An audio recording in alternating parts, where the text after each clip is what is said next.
Shalom dancers, I'm Shyra and welcome to our channel. Today, we're going to do the Group C Worship Patterns Part 2.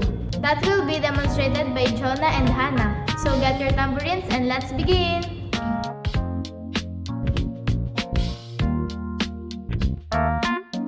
Revelation is a slow demonstration.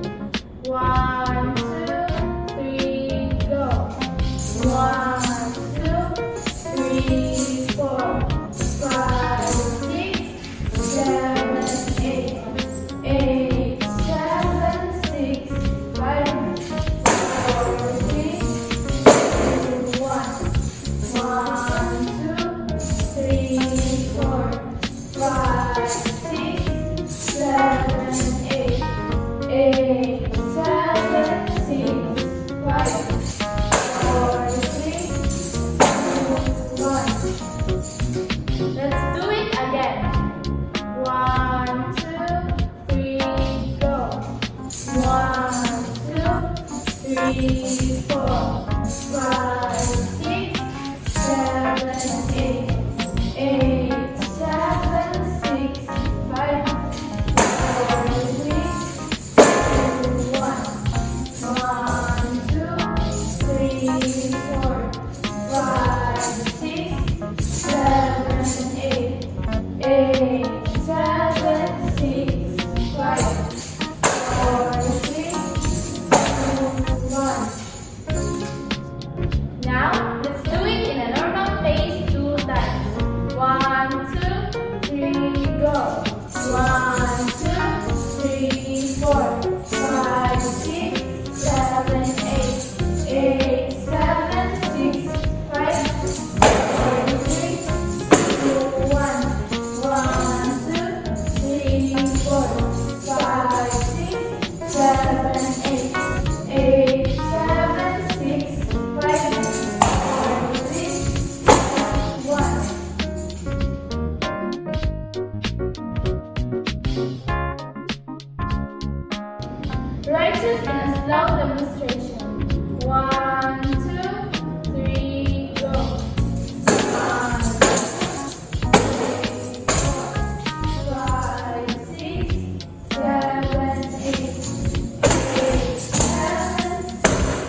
watching. The Lord bless you and see you on the next video. Bye!